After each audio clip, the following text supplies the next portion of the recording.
नमस्कार, बहुत स्वागत है आप सभी का बजट महोत्सव में। आपके साथ मैं हूं श्वेता मिश्रा अवस्थी। मोदी सरकार के बजट में मिडिल क्लास से लेकर गांव, गरीब और किसानों तक को सौगातें मिली है। फिर चाहे 12 लाख तक की आय पर इनकम टैक्स नहीं लगाने का ऐलान हो या फिर अन्य सहूलियतों की घोषणा। लेकिन अब बारी है राजस्थान की भजन लाल सरकार की। तो 19 फरवरी को भजन लाल सरकार का बजट आएगा। राज्य की जनता को राज्य सरकार से कई उम्मीदें हैं। गांव, गरीब, किसान और मिडिल क्लास के लिए क्या घोषणाएं होंगी, इस पर सभी की नजरें। पिछले बजट में इंफ्रास्ट्रक्चर पर सरकार का फोकस था और 2027 तक विकसित राजस्थान का लक्ष्य रखा था। तो इस बार के बजट में इंफ्रास्ट्रक्चर को लेकर क्या अहम घोषणाएं होंगी और क्या सहूलियतें जनता को मिलेंगी, आज बात इसी खास मुद्दे पर।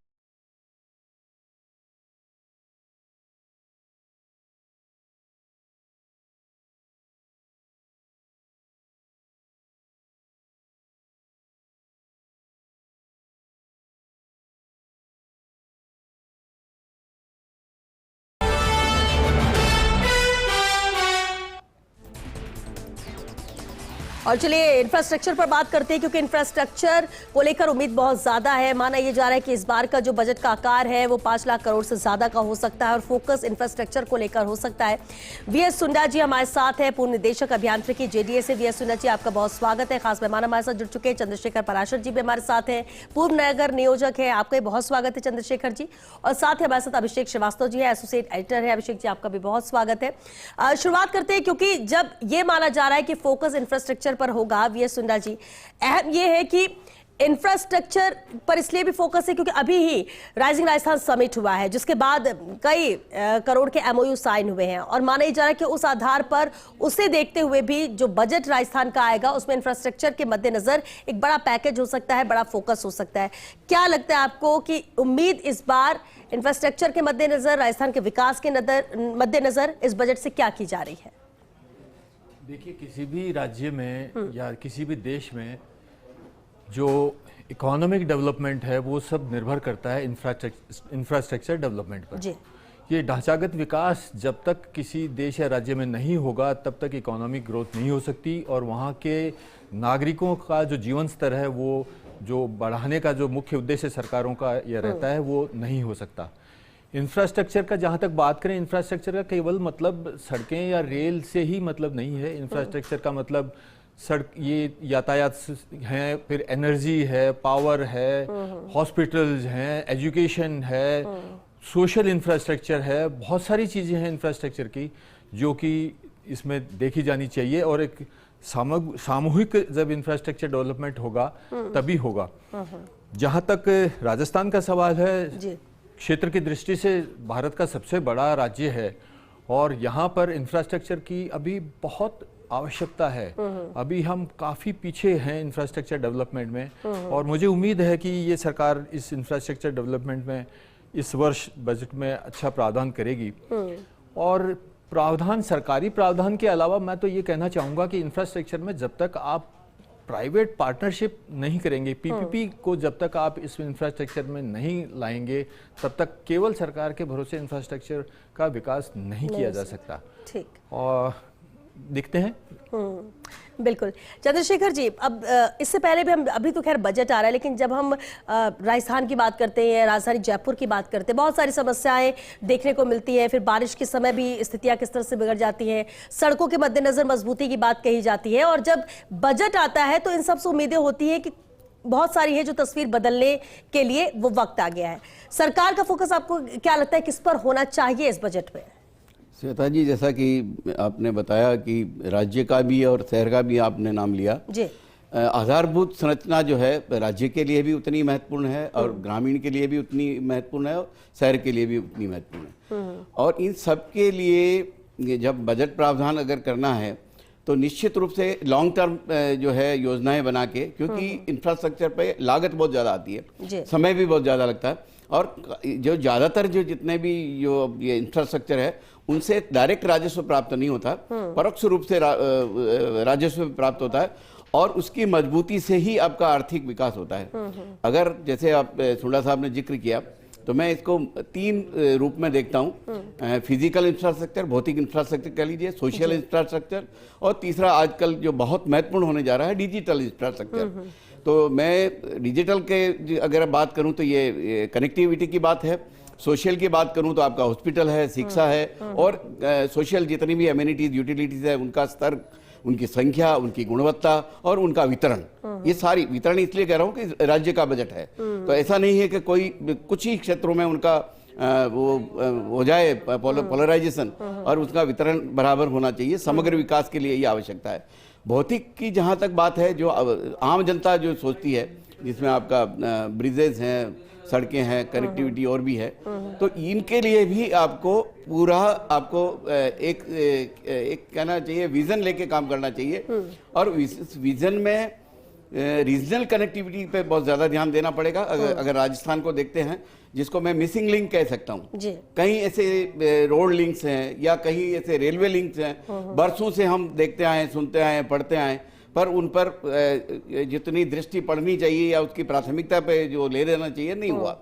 जैसे एक उदाहरण दूं आपको, पुष्कर मेड़ता लाइन है ना, एक छोटी सी कनेक्टिविटी है, ऐसे बिलाड़ा वाली एक लिंक है। तो ऐसे कई छोटे छोटे लिंक्स हैं जिनको अगर यथा समय पूरा कर दी जाए, न केवल उनकी लागत कम आएगी बल्कि समस्याएं भी कम आएगी, और जितना जल्दी इंफ्रास्ट्रक्चर डेवलप होगा उसका बहुआयामी लाभ भी आपको सरकार को मिलना शुरू हो जाएगा। बिल्कुल ठीक है, यानी विजनरी होना चाहिए बजट, तब जाकर हम किसी जो सोच रख रहे हैं या फिर जो सपना देख रहे हैं वो पूरा हो सकेगा। वैसे भी एक दिन में तो ये होने वाला नहीं।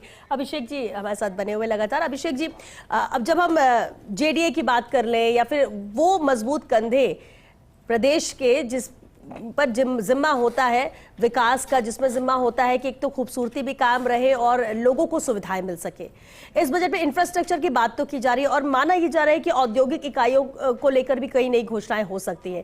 क्या आपको नजर आता है, राजधानी हम जयपुर की बात कर लें या फिर गांव ग्रामीण स्तर की भी बात कर लें, कितना फोकस सरकार का रह सकता है, किन चीजों पर रहेगा? ये जो मौजूदा वजनलाल सरकार है, इसका इंफ्रास्ट्रक्चर डेवलपमेंट को लेकर खास फोकस है।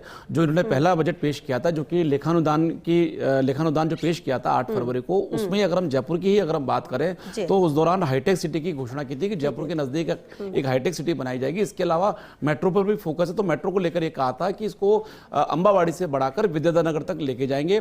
और इसके बाद जब पूर्ण बजट पेश किया गया तो उसमें 2200 करोड़ रुपए की केवल अकेले जयपुर में घोषणाएं की गई। हालांकि जो 2200 करोड़ की जो घोषणा की गई थी उनमें से 1-2 घोषणाओं पर काम शुरू भी हो चुका है, जेडी ने टेंडर भी लगा दिए हैं। और इसके अलावा अगर पूरे राजस्थान की अगर हम बात करें, जो शहरी अवसंरचना की बात करें, तो उसमें कई हाईवेज को लेकर और जो राज्य राजमार्ग या जो संपर्क सड़कें या जिला सड़कें हैं उनके मतलब डेवलपमेंट की बात की गई थी, उनके रीडेवलपमेंट की, सुदृढ़ीकरण की बात की गई थी। तो इस बार ये उम्मीद है कि इस बार भी इंफ्रास्ट्रक्चर डेवलपमेंट को लेकर जो प्रावधान है बजट का वो पहले से ज्यादा बढ़ाया जाएगा। और जो अर्बन ट्रांसपोर्ट जो कि एक बड़ी समस्या है शहरों की, अगर हम बात करें तो शहरों में एक अर्बन ट्रांसपोर्ट एक बड़ी समस्या है। क्योंकि अगर हम जयपुर की बात करें या जोधपुर, कोटा जो बड़े शहर हैं बात करें, जिस तरह से सड़कों पर व्हीकल बढ़ रहे हैं, इसका सॉल्यूशन ये होता है कि एलिवेटेड रोड बना दें, सड़क को चौड़ा कर दें, अगर कहीं रेलवे लाइन है तो रेलवे ओवरब्रिज बना दें, कहीं कंजेशन है तो फ्लाईओवर बना दें। लेकिन जो एक्सपर्ट ये मानते हैं कि ये एंड सोल्यूशन नहीं है। एंड सोल्यूशन ये है कि आप जो पब्लिक ट्रांसपोर्ट है उसको इस तरह से अपग्रेड करें, इस तरह से डेवलप करें, इस तरह से एस्टेब्लिश करें कि एक सूटेड बूटेड आदमी भी उस पब्लिक ट्रांसपोर्ट का यूज करे और गंतव्य तक पहुंच सके। तो उसके लिए जो मेट्रो है उसको उस पर फोकस किया जाता है। मेट्रो को लेकर जो सरकार है ये भी गंभीर है और सेकंड फेज की डीपीआर बनाने का भी काम चल रहा है। तो जो बजट है उसमें संभव है कि मेट्रो को लेकर और आगे फर्दर घोषणाएं की जाए, एक टाइमलाइन तय की जाए। क्योंकि ये जो मेट्रो जो एग्जीक्यूट की जा रही है जयपुर में, वो केंद्र सरकार और राज्य सरकार के ज्वाइंट वेंचर के तौर पे की जा रही है। इसमें 20% केंद्र सरकार दे रही है और 20% राज्य सरकार। बाकी जो 60% है वो 60% उधार लिया जाएगा, जो वित्तीय संस्थान उनसे ऋण लिया जाएगा। और जैसे कोटा और जोधपुर की हम बात करें तो वहां पर भी मेट्रो या उसके समकक्ष या फिर एक जो सुदृढ़ जो कहते हैं बस की व्यवस्था, उसको लेकर भी घोषणा की जा सकती है। क्योंकि जो शहरों का विकास है वो इंफ्रास्ट्रक्चर पर जुड़ा हुआ है। अगर इंफ्रास्ट्रक्चर मजबूत होगा उसी हिसाब से शहर मजबूत होंगे, शहर का आर्थिक विकास होगा। तो आर्थिक गतिविधियां किस तरह से बढ़ाई, जैसे हम मसलन हम जयपुर की हम बात करें तो जो जेडीए रीजन जो अभी 3000 वर्ग किलोमीटर है, इसको बढ़ाने की बात हो रही है। इसको बढ़ाने के लिए बाकायदा फैसला भी हो चुका है। तो जो ये स्टडी की गई इसको किस तरह से बढ़ाया जाए और क्यों उसको 6000 वर्ग किलोमीटर किया जाए, इसके लिए बाकायदा एक स्टडी की गई। स्टडी इस तरह से की गई कि उस पूरे इलाके में जो भी हॉस्पिटल्स हैं, कोई जो है विश्वविद्यालय हैं या महाविद्यालय हैं या जो भी आर्थिक केंद्र है, उनके कारण भविष्य में किस तरह की आर्थिक गतिविधियां हो सकती है, उसको लिहाज रखते हुए इसका दुगना किया गया। तो लगातार ये फोकस है। और कोटा, जोधपुर और इसके अलावा जो छोटे शहर हैं, क्योंकि दिक्कत ये आती है कि जो सैटेलाइट टाउन्स हैं, सैटेलाइट टाउन से जो भीड़ है वो रोजाना रोजगार के लिए जयपुर आती है या अन्य बड़े शहरों में आती है। तो किस तरह से सैटेलाइट टाउन्स को ही डेवलप किया जाए, उनको एक औद्योगिक हब के तौर पर डेवलप किया जाए, तो उसको लेकर भी घोषणा की जा सकती है, उसको लेकर भी सरकार गंभीर है। बिल्कुल, घोषणा की भी जा सकती है और पिछली घोषणाएं भी किस तरह से जमीन पे नजर आती है, कैसे उसका एग्जीक्यूशन होता है, क्योंकि घोषणाएं हो जाती हैं और लोगों को संशय इसी बात को लेकर होता है कि बड़ी बड़ी घोषणाएं होगी लेकिन एग्जीक्यूशन कैसे किया जाएगा, हो रहा है या नहीं, काम कितना जमीन पर आया, और वो भी एक बड़ी कहीं ना कहीं चुनौती सरकार के लिए भी रहेगी। हमारे साथ मयंक त्यागी जी जुड़ चुके हैं, क्रेडाई सदस्य हैं। मयंक जी, स्वागत है आपका। मयंक जी, हर एक सेक्टर को लेकर, क्योंकि जब हम इंफ्रास्ट्रक्चर की बात करते हैं तो हर एक सेक्टर उसमें सम्मिलित होता है, और ऐसे में अगर हम रियल एस्टेट सेक्टर की बात करें, क्या उम्मीद रियल एस्टेट सेक्टर इस वक्त कर रहा है प्रदेश के इस बजट से जो कि आगामी 19 फरवरी को आने वाला है? देखिए, रियल एस्टेट सेक्टर तो काफी एक्साइटेड है, बिकॉज जिस तरीके से सेंट्रल गवर्नमेंट ने अभी मीडियम क्लास के लिए एक बहुत बड़ी घोषणा करी है कि 12 लाख रुपीस तक के लिए उनको टैक्स फ्री इनकम दिया है, जिसकी वजह से रियल एस्टेट सेक्टर में अभी मेजरली रियल एस्टेट सेक्टर में फ्लैट्स का काम ज्यादा होता है। और फ्लैट्स में मेजर आप जानते हैं कि एक अपर सेगमेंट तो हमेशा बंगलोज वगैरह इस तरफ की चीजों के लिए ज्यादा प्रेफर करता है, बट एक मीडियम सेगमेंट ही होता है जो ज्यादातर फ्लैट्स को प्रेफर करना शुरू करता है। और जिस तरीके से ये एक सेविंग सेंट्रल गवर्नमेंट ने एक सपोर्ट किया है मीडियम सेगमेंट को, उसकी वजह से रियल एस्टेट बहुत एक्साइटेड है। और उनको उम्मीद है कि इस ये जो नेक्स्ट फाइनेंशियल ईयर आ रहा है, इसमें जो पिछले कुछ कोविड के बाद से जो पॉजिटिव वेव बनी है, वो मेरे ख्याल से अभी और रिकॉर्ड ब्रेकिंग अपन बेटर रिजल्ट्स रियल एस्टेट में बाइंग के लिए मीडियम सेगमेंट शायद प्रेफर करेगा। और उसी तरीके का उम्मीद कर रहे हैं कि अगर सेंट्रल गवर्नमेंट इतना सपोर्ट कर रही है तो 100% कुछ ना कुछ स्टेट गवर्नमेंट, क्योंकि सेम पार्टी से है, तो कुछ ना कुछ उसको बैकग्राउंड में रखते हुए उसी सेगमेंट को आगे बढ़ाएगी कि क्या उसमें और प्रेफरेंस और सपोर्ट स्टेट गवर्नमेंट की तरफ से दिया जा सकता है, जिससे कि उनको और ज्यादा फायदा हो सके और किस तरीके से उनको बेनिफिट मिले, ताकि मीडियम सेगमेंट की बाइंग कैपेसिटी बढ़ेगी और जिस कैपेसिटी से वो बाई करेंगे उतना रियल एस्टेट को सपोर्ट मिलेगा। चलिए, बिल्कुल, और इसलिए उम्मीद वो लोग भी कर रहे हैं जो फ्लैट्स खरीदना चाहते हैं कि कुछ रियायत मिल जाए कुछ, और वो लोग भी उम्मीद कर रहे हैं जो फ्लैट्स बनाकर बेचना चाह रहे हैं और चाहते हैं कि ज्यादा से ज्यादा तादाद में लोग आए और उससे भी बिल्डर्स को भी कहीं ना कहीं फायदा, और इसलिए उम्मीद हर किसी को, और इसलिए देखना है कि बैलेंस कितना ये बजट रहने वाला है। जयेश बंसल जी भी हमारे साथ जुड़ चुके हैं, आर्किटेक्ट है। जयेश जी, बहुत स्वागत है आपका। सर, बेहद अहम है क्योंकि जब बजट आता है हर सेक्टर को उम्मीद बहुत ज्यादा होती है। अब आज हम क्योंकि इंफ्रास्ट्रक्चर पर बात कर रहे हैं, इंफ्रास्ट्रक्चर में बहुत सारी चीजें होती है, जब सम्मिलित होती है तब फिर हम कह सकते हैं कि विकास की हम बात कर सकते हैं, वो तस्वीर बदलती नजर आती है। आपका नजरिया क्या है इस बजट को लेकर, क्या होना चाहिए? क्योंकि हम पिछले भी कई सालों से देखते आ रहे हैं, कुछ चीजें घोषणाएं हो जाती है, कुछ नहीं हो पाती है, कईयों के लिए तो बहुत लंबा इंतजार करना पड़ता है, और रिजल्ट जमीन पर कितना आपको लगता है कि नजर आएगा? जी देखिए, मेरा शुरू से ये कहना है कि जैसे ही रियल एस्टेट ग्रोथ होती है तो सारी उसके साथ 3000 इंडस्ट्रीज जुड़ी हुई हैं, केमिकल इंडस्ट्री है, सीमेंट है और वगैरह वगैरह। उस सारी इंडस्ट्रीज का ग्रोथ एक साथ होता है। उन सारी इंडस्ट्रीज का ग्रोथ होने के लिए उनका जीएसटी, उनका income tax, everything is involve into it.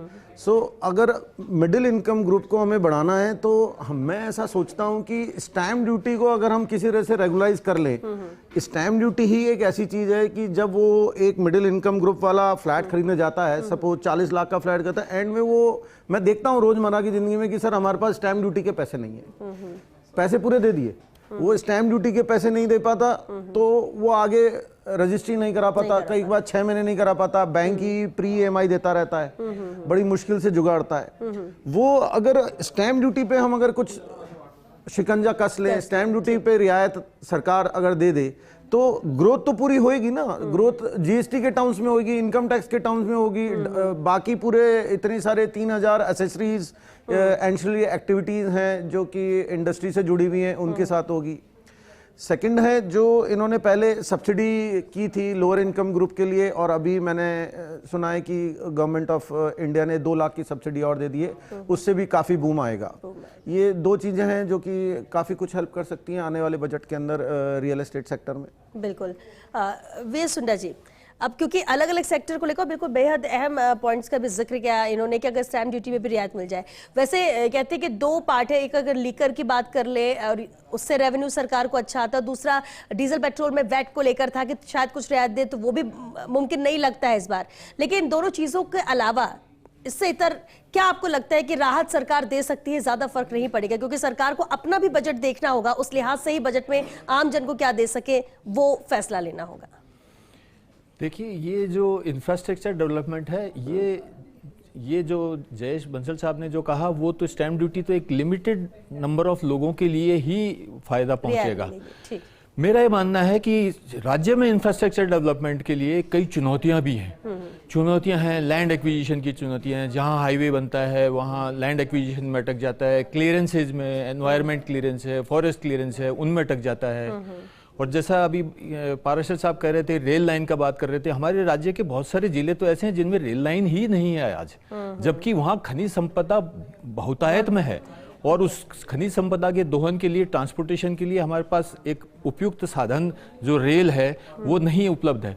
तो केंद्र सरकार, चूंकि अब केंद्र सरकार भी काफ़ी एग्रेसिव है डेवलपमेंट में और स्पेशली रेलवेज के मामले में बहुत किया है, तो राज्य सरकार के साथ मिलकर मुझे उम्मीद है कि इस वर्ष, जैसा मेरी जानकारी में है, प्रोजेक्ट प्लानिंग चल भी रही है, जो सदर्न राजस्थान के कुछ स्टेट्स में, जिलों में जहाँ रेलवे लाइन नहीं है वहाँ योजना चल भी रही है। तो एक तो लार्जर एंगल से देखा जाए तो जो कुछ चुनौतियां हैं साथ साथ, जो जिनका मैं जिक्र कर रहा था अभी, लैंड एक्विजिशन इत्यादि, उसके लिए भी साथ साथ सरकार को बजट के अलावा प्लानिंग करनी आवश्यकता है। दूसरा, क्लियरेंसेज के लिए, जैसे अधिकतम राज्यों में आजकल सिंगल विंडो क्लियरेंस या जो 1 पॉइंट क्लियरेंस, उस तरह का जो है, उस तरह का सरकार को अवश्य करना पड़ेगा, तभी पीपीपी मोड में लोग इंफ्रास्ट्रक्चर में आएंगे और हमारे राज्य में इंफ्रास्ट्रक्चर का काम बढ़ सकेगा। मेरा ही बिल्कुल, जिस तरह से प्रक्रिया का जिक्र चंद्रशेखर, पराशर जी आप भी इत्तेफाक रखेंगे जो बातें अभी कही सुंदर सर ने? सुंदर साहब ने बिल्कुल सही कहा है, क्योंकि जब तक हम समग्रता और उसकी पूरी जो जिसको कहते हैं होलनेस, मतलब पार्ट से होल की तरफ जाके उसकी कनेक्टिविटी नहीं बनाएंगे, तब तक आधारभूत संरचना अच्छी नहीं बन सकती।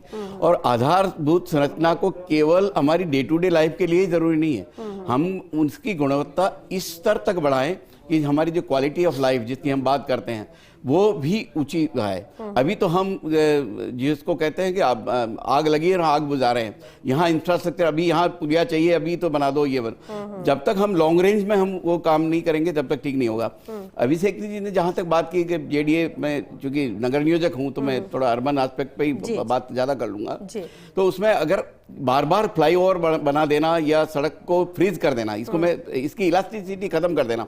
आज जो हमारे एक्सपर्ट्स हैं बाहर के हैं, जहां अर्बनाइजेशन हमारे से भी ज्यादा है, वहां वो, आज मैं ट्रैफिक का उदाहरण दूं तो वो अगर ट्रैफिक एक लाइन से दूसरी लाइन की तरफ ज्यादा जा रहा है तो वो ऑटोमेटिकली लेन शिफ्ट हो जाती है। नहीं कि हमारी तरफ डिवाइडर फिक्स कर दिया या आपका एक ट्रैक फिक्स कर दिया, भले उसमें उसकी यूटिलिटी कम हो रही है और एक तरफ बहुत ज्यादा उसका बार करा। एक उदाहरण। दूसरी चीज मैं कहना चाहता हूँ, कई ऐसे इंफ्रास्ट्रक्चर हैं जिनका वापस रिव्यू करना बहुत जरूरी है। कुछ हमारे इस टाइप के ऐसे उदाहरण आपको जयपुर शहर का दूं कि बनीपार के यहाँ जो ओवर ब्रिज बना आपका, जो चांदपोल से जो रेलवे लाइन की तरफ जाता है, वो अंडर यूटिलाइज है आज भी, इतना प्रेशर बढ़ने के बाद भी अंडर यूटिलाइज। या मेट्रो का भी उदाहरण दूं, अगर आज मानसरोवर के बजाय आज इसको अजमेरी गेट से सीतापुरा की जाती तो न केवल इसकी यूटिलिटी बढ़ती बल्कि नए प्रोजेक्ट लेना भी आसान हो जाता। आज वो अंडर यूटिलाइज भी है और इतना बड़ा जो राशि उसमें लग गई है उसको वापस निकालना, मतलब क्योंकि एक इकोनॉमिक जनरेशन होगा तभी आपका कोई आधारभूत संरचना नहीं ली जा सकती। तो इस टाइप के छोटे इश्यूज हैं, उस पर भी चर्चा होनी चाहिए। केवल बजट प्रावधान और उसका अलोकेशन ही बात नहीं, क्योंकि नगर नियोजक 20 साल 50 साल की सोचता है तो आगे ये भी सोचना चाहिए कि हमारा अर्बनाइजेशन इतना ज्यादा है, माइग्रेशन बहुत ज्यादा है, तो पॉपुलेशन कंट्रोल भी होना चाहिए, क्योंकि रिसोर्सेज बड़े लिमिटेड हैं। इसको आप केवल एक बांट सकते हैं, पर उसकी गुणवत्ता बढ़ाने के लिए, उसके क्वालिटी बढ़ाने के लिए आपको तह तक उसका जाना पड़ेगा। रोजगार भी देना पड़ेगा। आपकी कनेक्टिविटी गांव की इतनी हो कि शहर तक नहीं आए, रोजगार मिले। जैसे मैंने आपको इंफ्रास्ट्रक्चर की कनेक्टिविटी की बात की, कनेक्टिविटी अपने आप में अगर सड़क हो जाए और आपका ये वाइफ जो कह रहे हैं इंटरनेट वाली व्यवस्था हो जाए, तो बहुत से लोग अपना रोजगार शायद वहीं से कर लेंगे। बिल्कुल ठीक है, और क्योंकि रोजगार भी एक समस्या, और बजट में भी ऐसी घोषणा हो जिससे कि रोजगार भी वहां से मिले, जनरेट हो सके, और ताकि युवा जो इंतजार कर रहे हैं, क्योंकि युवाओं को इंतजार बजट से रोजगार के लिहाज से ही है। जयेश जी, एक अहम बात है, बिल्कुल अहम पॉइंट्स का जिक्र किया, क्योंकि हमें विजनरी बजट के तौर पर भी देखा जा रहा है, क्योंकि सरकार पर कोई प्रेशर नहीं है कि तुरंत बहुत सारी घोषणाएं कर दी जाए, आगे का देखकर चलना है। लेकिन एक और अहम बात है, कई घोषणाएं हो जाती हैं, फिर फ्लाईओवर हो, सड़क हो, इन सबको चीजों को लेकर कागजों में भी रहती हैं, उस पर काम भी होता है, लेकिन वक्त पर काम खत्म नहीं होता। उस रफ्तार को लेकर कई ऐसे कि सालों साल काम शुरू होकर फिर ऐसे ही अधूरे पड़े रहते हैं। आपको लगता है कि इसको लेकर भी कुछ डेडलाइन तय करनी चाहिए ताकि रफ्तार मिल सके, जो ऐलान हो रहे हैं और काम शुरू हुए कम से कम तय वक्त पे वो खत्म हो? मैम, अगर सिंगल विंडो सिस्टम लागू किया जाए, जो कि कई सारे स्टेट्स में भी है, this is the best way जिससे रफ्तार पकड़ी जा सकती है। अगर हम केवल रियल एस्टेट की बात ना करें, दूसरी इंडस्ट्रीज़ की बात करें या कोई जॉब एलोकेशन की बात करें, जितनी भी बहुत सारी छोटी छोटी पेचीदगियाँ होती हैं, वो बहुत स्पीडी तरीके से करने का सबसे बेस्ट इलाज जो मैं सोचता हूँ, सिंगल विंडो सिस्टम अगर हो, उसमें छोटी मोटी इश्यूज आते हैं, जैसे रेवेन्यू के इश्यूज आते हैं जो सिंगल विंडो सिस्टम से नहीं हो सकते। अदरवाइज उसके अलावा अगर सिंगल विंडो सिस्टम हम करते हैं तो बहुत स्पीड रफ्तार पकड़ी जा सकती है। दूसरा एक और है कि हर साल हम इसका एक ब्यौरा बनाएं कि पिछले साल हमने क्या अचीव नहीं कर पाए, जो इस साल पूरा कर लें, इस साल नहीं करें अगले साल कर लें, तो वो बैकलॉग चलते चलते चलते कहीं तो पूरा होगा। कोई एक डेडलाइन हमने दी है, वो अचीव किसी तरह से कर पाएंगे, नहीं तो कभी भी नहीं कर पाएंगे अगर हमने पिछला बैकलॉग का एक एनालिसिस नहीं किया था, वहाँ हम थोड़ा सा लैक करते हैं। ठीक है अभिषेक जी, क्योंकि अभी राइजिंग राजस्थान समिट हुआ था और उसमें भी अलग अलग सेक्टर वाइज भी बात भी हुई थी और करीब 35 लाख करोड़ से ज्यादा के एमओयू साइन हुए। अब ऐसे में इसलिए उम्मीद की जा रही है कि इस सेक्टर पर ज्यादा पैकेज गवर्नमेंट दे सकती है, उस लिहाज से उनको करना होगा, फिर औद्योगिक इकाइयों की घोषणा के लिहाज से बात करें या फिर दूसरे एंगल से। आपको क्या लगता है राइजिंग राजस्थान समिट का असर बजट में नजर आएगा? इन घोषणाओं के मद्देनजर वो प्रायोरिटी में सरकार के रह सकता है? बिल्कुल श्वेता, ये लंबे समय से हम देखें तो ये पहली सरकार है जिसने अपने कार्यकाल के शुरुआत में ही इस तरह की समिट की है। नहीं तो हम अगर पिछली सरकार देखें या उससे पिछली सरकार देखें तो अधिकतर जो इस तरह के जो आयोजन होते हैं, जो कई लाख करोड़ के एमओयूज के जो आयोजन होते हैं, वो हमेशा कार्यकाल जब आखिरी पड़ाव पे होता तब होता है। लेकिन इस सरकार की गंभीरता थी, वो ये चाहती थी कि जो एमओयू हो उनको धरातल पर उतारा जाए। इसी के चलते ये जो पहला साल है उसी में इस तरह का आयोजन किया गया और 35 लाख करोड़ के एमओयू साइन किए गए और उनसे जुड़ी जो भी पॉलिसी डिसीजन है या नई पॉलिसी बनाने का है वो काम चल रहा है और उसमें बजट में वो दिखाई दे सकता है। क्योंकि जल्दी अगर हम पर्यटन नीति की बात करें, पर्यटन नीति भी जो है जारी की गई और पर्यटन नीति में जो जो छूटें विभिन्न विभागों की ओर से दी जानी चाहिए उनकी भी जो है अपने अपने विभाग जारी करेंगे और बजट में भी इसको लेकर राइजिंग राजस्थान से जुड़े जो मुद्दे हैं उसको लेकर किस तरह से जो निवेशक हैं उनको राहत दी जा सकती है उसको लेकर घोषणाएं हो सकती हैं। और श्वेता, मैं इंफ्रास्ट्रक्चर डेवलपमेंट की जो बात है तो इंफ्रास्ट्रक्चर डेवलपमेंट को आइसोलेशन में कंसीडर नहीं किया जा सकता, जैसे कि चंद्रशेखर पारसी ने बताया, सुंदर साहब ने बताया। हम टोटलिटी की अगर हम बात करें, क्योंकि इंफ्रास्ट्रक्चर का डेवलपमेंट का मतलब केवल ये नहीं है कि हमने पुल बना दिए, हमने एलिवेटेड बना दी, फ्लाईओवर बना दी या सड़कें बना दी। ये इंफ्रास्ट्रक्चर जो है लिवेबिलिटी जो होती है, लोगों के जो लिवेबिलिटी है उससे भी जुड़ा रहता है। तो इसमें कहां पुल बनना चाहिए, कहां क्या बनना चाहिए, इसके लिए एक ट्रैफिक मास्टर प्लान किसी भी शहर का बनाया जाना चाहिए और उसमें लॉन्ग टर्म प्लानिंग होनी चाहिए कि कब हमें कहां पर किस स्ट्रक्चर की जरूरत है, तो उसके लिए ट्रैफिक मास्टर प्लान होना चाहिए। हो सकता है उसकी भी घोषणा उसमें हो। इसके अलावा जो सीवरेज मास्टर प्लान है कि सीवरेज जो लोगों को मिले उसको लेकर मास्टर प्लान होना चाहिए। और जो ड्रेनेज मास्टर प्लान की हम बात करें, अभी हम देखते हैं कि जरा सी बारिश आती है उसमें राजस्थान के जो शहर है वो डूब जाते हैं। क्यों? क्योंकि वहां पे ड्रेनेज नहीं है। राजधानी जयपुर का ही सबसे बुरा हाल हो जाता है जबकि वो राजधानी है। बिल्कुल, अभी देखा, अभी लास्ट मानसून में देखा किस तरह से जयपुर का हाल हो गया था कि जो मुख्यमंत्री भजनलाल शर्मा है उनको भी फील्ड में निकलना पड़ा, उनको अधिकारियों को हिदायत देनी पड़ी और जो भी जिम्मेदार अधिकारी थे कलेक्टर से लेकर जेडीसी वो लगातार मॉनिटरिंग करते रहे। तो जो ड्रेनेज मास्टर प्लान बनना चाहिए ताकि ड्रेनेज जो है, क्योंकि डामर और सड़क का, सुंडा साहब ज्यादा जानते हैं कि डामर और सड़क का एक बहर होता है। अगर डामर पर बारिश का पानी रुका रहा तो वो टूटेगी, सड़कें टूटेंगी तो फिर हर साल करोड़ों रुपए खर्च करने पड़ेंगे। तो उसके लिए जरूरी है सड़कें बेहतर रहे हैं उस पर ट्रैफिक स्मूथ हो, बारिश के टाइम पे भी, तो एक ड्रेनेज का सिस्टम होना चाहिए, ड्रेनेज मास्टर प्लान बनाया जाना चाहिए। हालांकि जयपुर के लिए जो एक प्रिंसिपल सेक्रेटरी के लेवल पे मीटिंग हुई थी उसमें फैसला भी किया गया था, लेकिन जेडीए इस दिशा में नहीं बढ़ा है। तो सीवरेज देखना होगा और अहम है ये, क्योंकि अभी भले हम इसे लाइटली ले, लेकिन जैसे ही बारिश आती है उसके बाद उसकी इंपॉर्टेंस समझ में आती है। हर बार कोशिश ये की जाती है कि आगे कुछ होगा इस पर, लेकिन फिर वही ढाक के तीन पात। चलिए, क्योंकि वक्त खत्म हो रहा है, मयंक जी एक कमेंट जरूर चाहेंगे। रियल एस्टेट सेक्टर की आप बात कर रहे हैं, बिल्डर्स की बात रख रहे हैं, स्टैंप ड्यूटी का भी इन्होंने जिक्र किया, रियायत तो आम जन चाहेगा कि उसे मिले।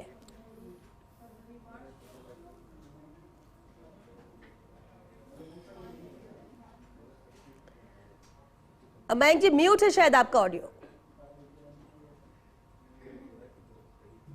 देखिए, मैं ये कहना चाहता हूँ कि एक बहुत बड़ी रियायत ऑलरेडी सेंट्रल गवर्नमेंट ने दी है कि 12 लाख रुपीस का जो उन्होंने दिया है, और होम लोन्स वगैरह और अभी रेपो रेट वगैरह कम करके काफी कुछ सपोर्ट उन्होंने कर दिया है। अब इन केस अगर राजस्थान गवर्नमेंट कुछ सपोर्ट कर दे, जैसे रजिस्ट्रेशन चार्जेस पे और कुछ चार्जेस पे, या फिर जो डिपार्टमेंट जेडीए वगैरह या नगर निगम में जो पैसा जो लेवी अभी बिल्डर से चार्ज हो रहा है, अगर उसमें कुछ छूट मिले, जिसको वो डायरेक्टली इनडायरेक्टली अगर वो बिल्डर को छूट मिलेगी तो वो अपने एक्सपेंस में शॉर्ट करके उसको अपनी कॉस्टिंग में कम करेगा, तो 100% है वो अपने ग्राहक को उसका फायदा दे पाएगा, कस्टमर को मिलेगी। चलिए, क्योंकि वक्त खत्म हो चुका है, बहुत शुक्रिया आप सभी का इस चर्चा में शामिल होने के लिए। तो देखिए, बजट महोत्सव है, और वो इसलिए भी क्योंकि 19 तारीख को बजट आने वाला है, और हर सेक्टर को उम्मीद यही है कि भाई हमारे लिए कुछ बेहतर हो जाए, कुछ अच्छा अनाउंसमेंट हो जाए, हमारी जेब को राहत मिल जाए, और हर सेक्टर ये सोच रहा है। लेकिन बैलेंस बजट किस तरह से रहेगा, कैसे सरकार सभी को लेकर चलेगी। और जब हम इंफ्रास्ट्रक्चर की बात करते हैं तो वो बेहद अहम हो जाता है, क्योंकि इंफ्रास्ट्रक्चर में हर चीज शामिल होती है। अब आप पर्यटन को भी उससे जोड़ सकते हैं, आप होटल्स को जोड़ सकते हैं, आप रियल एस्टेट को जोड़ सकते हैं, आप शहर की सुंदरता को जोड़ सकते हैं, आप ट्रांसपोर्ट को जोड़ सकते हैं। और इस लिहाज से माना भी ये जा रहा है कि एक बड़ा पैकेज इंफ्रास्ट्रक्चर के लिए दिया जा सकता है। किस तरह से उस पर काम होता है, क्या घोषणाएं होती है, उसके लिए तो इंतजार करना होगा। लेकिन फिर भी इस सेक्टर को उम्मीद बहुत ज्यादा, अब देखना होगा उम्मीदों पर कितना खरा उतरेगा ये बजट। चलिए, इसके साथ हमें दीजिए इजाजत। नमस्कार।